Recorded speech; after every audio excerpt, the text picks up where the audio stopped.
Amis d'Entre-Loire-et-Loing, il y a une nouvelle exposition ici aux Tanneries d'Amilly jusqu'au 29 mai.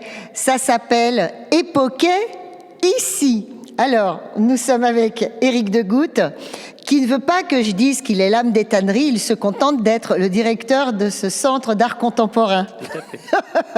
Et vous allez nous expliquer, Éric, parce qu'il y a plein de choses nouvelles. D'abord la forme que ça a, parce qu'il y a plusieurs lieux pour cette expo. En fait, c'est un commissariat invité. On le fait régulièrement aux tanneries, c'est-à-dire que moi j'ai en charge la programmation, mais je ne fais pas toutes les expositions. Certaines expositions, j'invite d'autres commissaires à venir faire une sélection d'artistes et d'œuvres et de proposer un projet. C'est Sally Bonne qui a accepté de venir pour cette exposition et elle a fait le pari d'occuper tous les espaces. C'est-à-dire c'est pas seulement un commissariat dans une salle d'exposition, c'est tout le lieu qui est investi sur une même unique problématique qui est celle de l'époquet. Ce terme très particulier qu'elle a mis en avant. Que tout le monde connaît, puisqu'il est à l'origine de notre étymologie du mot époque. Donc tout de suite, ça résonne avec quelque chose qui est bien coutumier et quotidien. En fait, c'est un vieux principe, on va dire, un principe d'étonnement, de relation face à des choses qui se manifestent, qui a été pointé dans le cadre de l'ancienne philosophie grecque et sur lequel elle rebondit aujourd'hui. Peut-être pour nous dire que finalement, cette manière de regarder les choses est aussi valable encore aujourd'hui, et peut-être plus dans les derniers moments qui sont les nôtres, depuis ces 2 dernières années, puisque l'époquet, c'est un principe qui appelle à une suspension face à un état de fait qui surgit et sur lequel on est encore dans l'analyse, dans la réflexion, dans la projection, dans l'imagination de ce que cela induit. Et ces 2 dernières années, c'est vrai qu'on a été quand même un peu gâtés en termes d'état de suspension entre les crises sanitaires, les crises politiques, récemment la guerre qui se réaffirme comme une réalité quotidienne et une proximité pour nous. Donc il y a une grande actualité dans le regard qu'elle porte à travers cette thématique de l'époquet. Il y a combien d'artistes qui ont été invités ? Il y a plus de 20 artistes qui sont invités. Certains, on les connaît parce qu'on les avait déjà vus dans le cadre d'expositions préalables au Centre d'Art. Donc ça montre qu'il y a une actualité aussi entre programmateurs sur des formes de création. Une grande diversité de pratiques, hein. Ça va de la peinture, de la photographie, la gravure, des installations, de la sculpture, des performances aussi. Donc vous avez toute la diversité de ce qui fait aujourd'hui la création contemporaine, et ça c'est pour le coup vraiment dans l'actualité du Centre d'Art.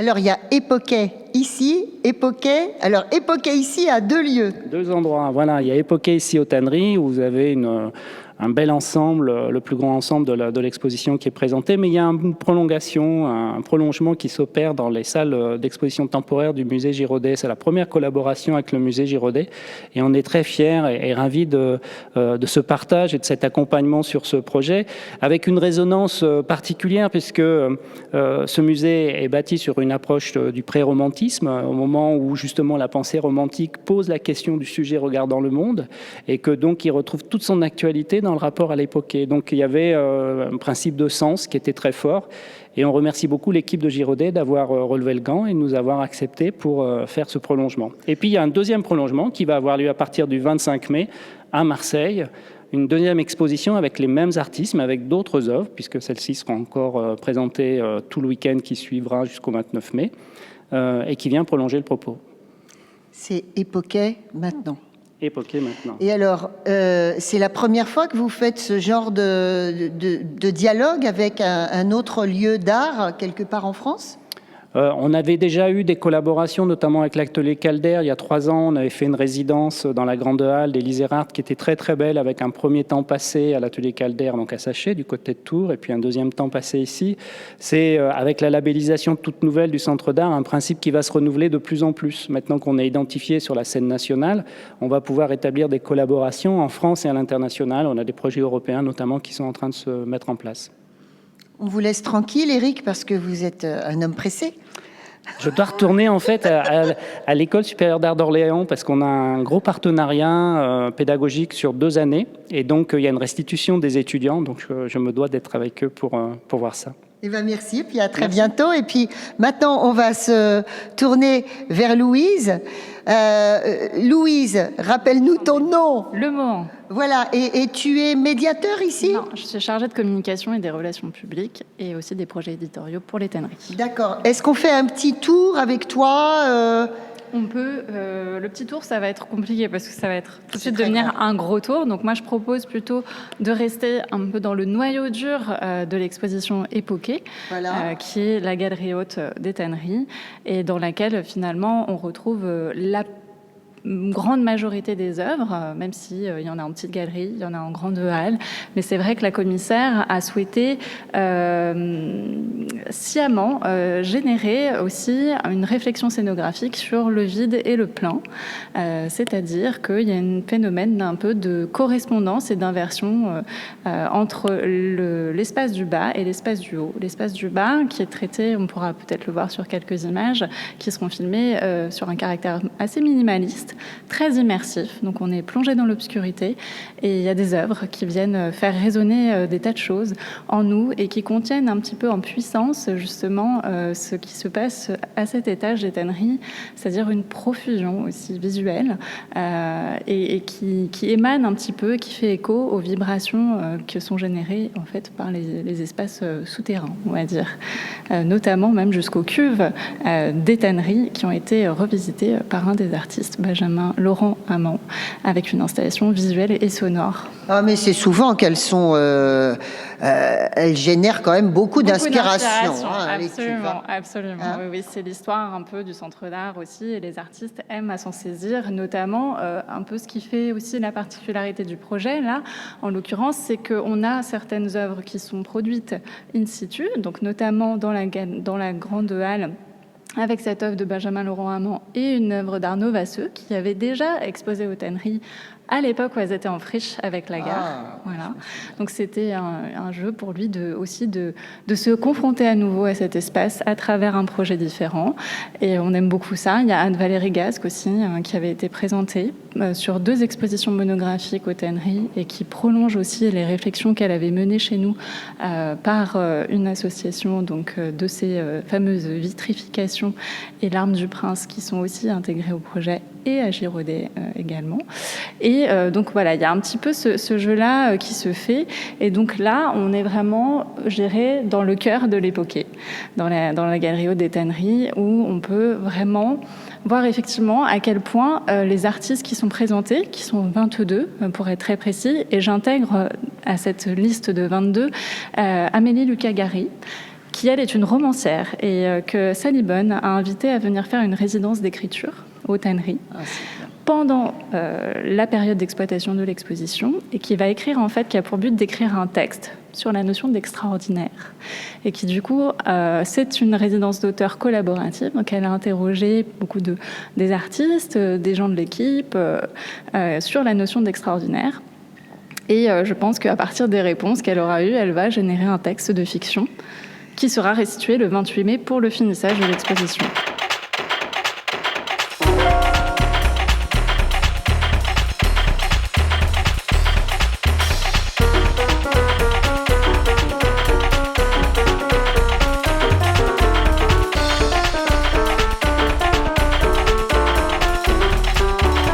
Alors voilà, nous sommes toujours aux Tanneries, on est prête à partir pour le musée Girodet, pour toujours cette exposition Époquée ici, donc encore une fois, c'est 2 parties. La première partie, vous la trouvez ici aux Tanneries, et la deuxième partie à Girodet. Et on était, après avoir fait le tour de l'exposition ici, voilà, et sous cette magnifique phrase, eh bien on est quand même un petit peu rentrer dans le fond du sujet. Je te posais comme question, Louise, comment est-ce que vous avez, à un moment donné, proposé à votre commissaire d'exposition, donc cette phrase, c'est elle qui l'a écrite dans sa note d'intention, comment est-ce que vous lui avez proposé de faire cette exposition également au musée Girodet? Ça, c'est passionnant, ta réponse. Alors, déjà, peut-être pour revenir très précisément sur cette phrase, justement, ça me permet de peut-être présenter un petit peu plus aussi la commissaire d'exposition, Sally Bonne, qui est celle qui a écrit le texte dont l'extrait est là, mais qui l'a aussi écrit physiquement à la main. Donc, c'est son écriture aussi visuelle. Et c'est intéressant parce que Sally est quelqu'un qui vient, évidemment, du milieu de la recherche, du milieu littéraire. C'est une maître de conférences en esthétique à l'université de Picardie à Amiens, et elle est aussi écrivain et et par ailleurs critique d'art. Donc c'est quelqu'un qui a un rapport à l'écrit et à la littérature très fort, qu'on retrouve d'ailleurs aussi beaucoup dans le projet Époqué, avec une sélection d'artistes qui, de près ou de loin, pour beaucoup, ont aussi cet rapport à la fois à la narration. Mais qui peut être aussi purement visuelle et pas forcément littéraire ou écrite, mais aussi certains à la narration très écrite, comme par exemple Stéphania, avec ses pochoirs avec lesquels elle rend une œuvre explosive de la charge à la fois émotionnelle et géopolitique que peut avoir le poème de ce Palestinien, Ahmoud Darwish. Et puis, donc, c'est intéressant de voir à quel point l'exposition Époquée est aussi d'abord un travail de recherche théorique et littéraire de Sally, parce sa note d'intention finalement est un texte qui était un prétexte de l'exposition. Et à travers l'exposition, elle se met aussi un petit peu en péril, un peu comme beaucoup des personnages ou je vais dire de ce que contiennent un petit peu parfois en puissance certaines œuvres de l'exposition qui relatent parfois un avant de la catastrophe. Et elle nous propose une hypothèse une mise à l'épreuve de ce travail de recherche pour la première fois sur l'ensemble du Centre d'art et au musée Giraudet. Voilà. Alors, je te fais retomber un petit peu sur des choses cadrées. Voilà, terre à terre. À un moment donné, vous vous dites, ça fait longtemps qu'on a envie de travailler avec le musée Giraudet, et là, c'est le moment. Pourquoi Éric Degout se dit-il, c'est le moment avec le travail de Sally ? Parce que y a vraiment cette idée dans le projet de Sally d'Époqué ici, il y a je dirais une veine néo-romantique qui transpire dans toute l'exposition sur le rapport à ce que l'on ressent en tant que sujet dans le monde. Et en tant que sujet, que l'on soit artiste, que l'on soit commissaire, que l'on soit public, finalement, on est tous réunis dans cette parenthèse, dans ce lieu de réflexion et de création que la commissaire et les artistes ont réussi à générer.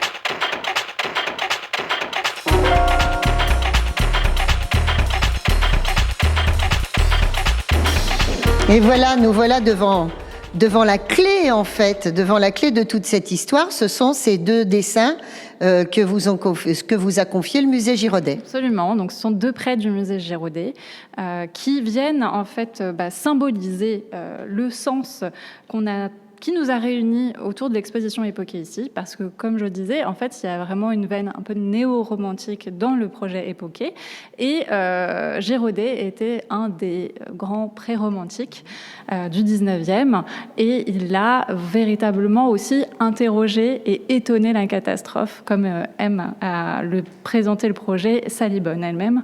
Et donc, Éric Degout, le directeur, a assez vite vu l'opportunité de faire cette première collaboration qu'on attendait depuis longtemps avec le musée Giraudet autour de ce projet-là, parce qu'il y avait vraiment un sens à cela. Et donc, ce sens, c'est étonner la catastrophe. On a invité une partie des artistes de l'exposition Époqué ici, ceux qui, pour nous, dialoguaient le plus avec cette veine-là, en tout cas, à aussi prolonger leurs réflexions, leurs œuvres, parfois avec des prolongements de séries d'œuvres, parfois avec des œuvres complètement différentes, mais à venir rentrer en écho avec les collections permanentes du musée Giraudet, et notamment avec l'œuvre fameuse Scène de déluge d'Anne-Louise Giraudet, dont il y a une copie au musée, l'original étant au Louvre. Et de cette copie, il y a pu aussi avoir des œuvres in situ, notamment une installation de Charlotte Charbonnel dans la bibliothèque de Giraudet, qui, elle, s'inspire réellement du tableau, de ses couleurs, de ses matières, à travers ses propres créations à elle, qui ont été faites exprès pour l'exposition. Et donc, vous allez pouvoir, en fait, voir justement ces liens, comment dialogue, finalement, une réflexion contemporaine avec des réflexions qui avaient déjà lieu à cette époque-là. Et en fait, c'est là le véritable écho. Finalement, il n'y a pas de création ex nihilo. On est toujours pris dans ce regard que l'on peut porter sur le monde et qui, je pense, est aussi une des motivations de l'artiste aujourd'hui. Voilà, c'est de porter un regard sur le monde à travers une subjectivité et de nous l'offrir pour nous-mêmes, mettre mettre en mouvance notre propre émotion et notre propre subjectivité. Et je dirais que c'est pour ça qu'il faut à tout prix que le public se déplace pour voir l'exposition, parce qu'ils vont apprendre beaucoup sur le monde, sur les différents espaces qu'on traverse, les espaces-temps, les espaces géographiques, et en même temps sur eux-mêmes, parce qu'il y a aussi une grosse dimension introspective dans cette exposition. Bon, ça nous met évidemment l'eau à la bouche. Donc Louise, on ne peut pas vous emmener dans la poche. Donc voilà. Et vous serez bien accueillis au musée Giraudet. Nous, on va chez Monsieur Giraudet, c'est au centre de Montargis. Merci beaucoup Louise.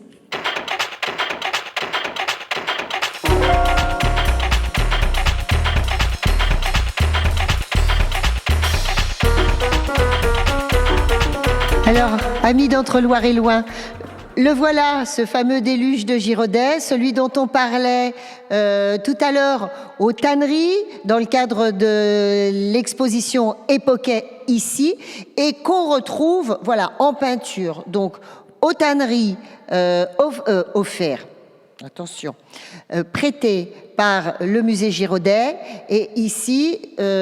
Chère Émilie, vous êtes médiatrice ici et racontez-nous donc, c'est une copie du déluge. C'est une réplique, voilà, une réplique du déluge, de la scène de déluge d'Anne-Louis Giraudet. Et effectivement, on est en plein dans cette question de l'époquet ici à travers ce tableau, puisque on est vraiment dans le suspens de la catastrophe, le moment où tout peut basculer dans un sens ou dans l'autre, et libre au public de réfléchir et d'imaginer ce qui va bien pouvoir se passer par la suite. Donc on a vraiment une situation catastrophique, hein, comme je le disais. On a cet homme qui retient toute sa famille ici dans ce tableau, son père peut-être sur son dos, sa femme peut-être ici qui est évanouie, les 2 enfants qui s'accrochent à la femme. Et puis tout cet ensemble de personnages, cet équilibre précaire ne tient finalement qu'à très peu de choses, puisque si l'on regarde ici sur le côté, on voit que l'homme s'accroche à un vieil arbre et que cet arbre, la branche de l'arbre en fait est en train de craquer. Donc voilà, on n'est pas dans une situation très heureuse. En tout cas, on ne sait pas vraiment comment la suite va se dérouler. Est-ce qu'ils vont réussir à rester sur les rochers? Est-ce que l'ensemble risque de s'écrouler? Voilà, on est en plein dans cette question d'un entre-deux. Et ce qui était intéressant, Émilie, c'est que vous me disiez qu'il ne s'agit pas là encore du déluge biblique, mais c'est bien un fait divers, qu'est-ce qui s'est passé, une tornade, quelque chose comme ça. Oui, effectivement, Giraudet, ici, il s'intéresse à un fait divers. C'est important pour lui de préciser qu'il ne s'agit pas ici de la scène biblique du déluge, mais plutôt d'un fait divers, et il s'ancre vraiment dans cette idée-là. Plutôt l'actualité, plutôt que l'histoire biblique. Voilà. Et alors, tout à l'heure, il y avait des touristes qui étaient là en bas et vous leur expliquiez justement toute cette exposition, encore une fois, une exposition conjointe pour la première fois entre le musée Giraudet et les tanneries. Oui, effectivement, on est ravis, nous, ici au musée Giraudet, d'avoir pu voir aboutir ce partenariat entre les tanneries et le musée. Un partenariat qui est le fruit d'échanges entre Éric Degout, Sidonie Lemeufretto et Sally Bonne, donc qui est commissaire de l'exposition, et qui nous permet de créer des passerelles entre nos 2 structures, de créer des liens entre plusieurs époques, et donc artistes d'hier et artistes d'aujourd'hui, notamment donc avec ce tableau de Giraudet, mais pas que. Et à travers cette thématique, effectivement, de l'époquet, de ce suspens de la catastrophe, ce moment où tout peut basculer dans un sens ou dans l'autre. Voilà, tous ces échos, on les retrouve ici. Et puis, ça nous laisse aussi beaucoup de possibilités pour la suite, ce partenariat. On est ravis, on imagine déjà plein de choses possibles pour la suite. Et également des activités conjointes. Voilà, donc ça nous ouvre plein de possibilités. Donc, on est vraiment ravis de ce partenariat. Pour en finir avec ce tableau, parce qu'après on va descendre dans la salle où se trouvent les artistes contemporains, qui sont d'ailleurs les mêmes qui se trouvent aux tanneries, qui exposent aux tanneries, mais des œuvres différentes. Et là, ce qui est drôle, c'est qu'on a une clé, en fait, au dessin qui se trouve aux tanneries. Aux tanneries, il y a cette femme, on voit juste sa main comme ça, suspendue, dans une position très rocambolesque, un petit peu étonnante. Et donc là, la clé, c'est qu'elle est tenue par la main par ce qu'on imagine être son conjoint, mais encore une fois, on ne sait pas. C'est ça, c'est tout à chacun d'imaginer ce qu'il veut à travers cette scène. Effectivement, le dessin qui est aux tanneries est un dessin préparatoire de Girodet pour ce tableau. Donc on a vraiment cette femme, mais on n'a pas l'ensemble des personnages qui sont représentés. Donc un petit côté énigmatique et qu'on comprend justement en venant ici, en découvrant ce tableau, cette réplique qui est présentée dans nos collections permanentes. Bon, bah alors on descend aussi beaucoup d'énigmes, beaucoup de caractères énigmatiques dans l'exposition Époquet dans la salle du bas.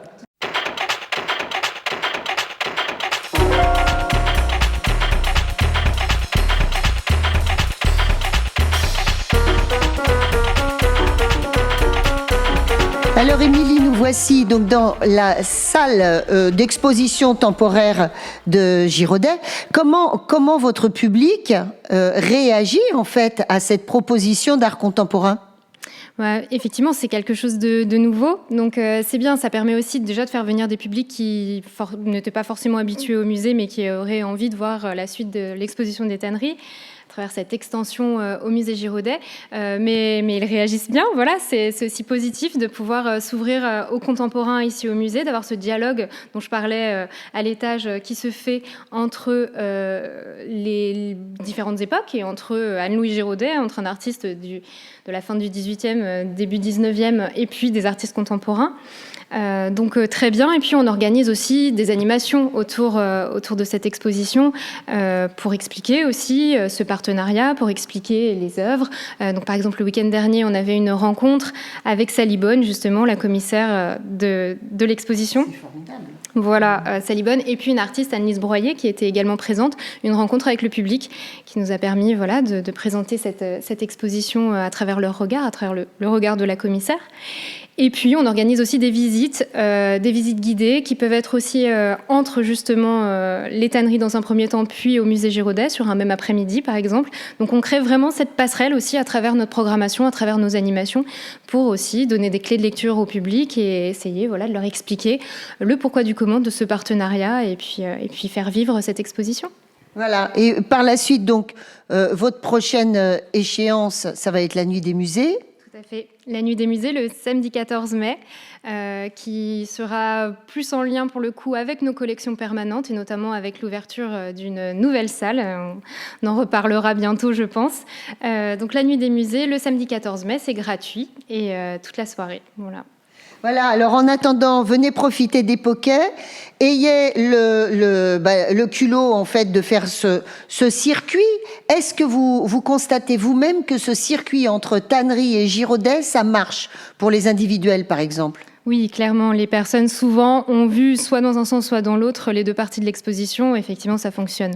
Quand on a vu une partie, on a envie de voir l'autre. Voilà, et je crois encore une fois que la clé, c'est ce dessin, cette esquisse du déluge. C'est très impressionnant quand même de passer du dessin à la peinture. Oui, c'est vrai que ça crée un vrai lien direct, même s'il y a plein d'échos qui peuvent se faire finalement à travers l'ensemble des œuvres qui sont présentées ici et nos collections permanentes. Mais oui, à travers cette scène de déluge et le dessin qui est présenté également aux tanneries, on a un vrai lien direct qui se crée et qui est intéressant à étudier, à voir. Merci Émilie, mon petit doigt me dit qu'on va se revoir bientôt. Oui, avec plaisir. Au revoir. Au revoir.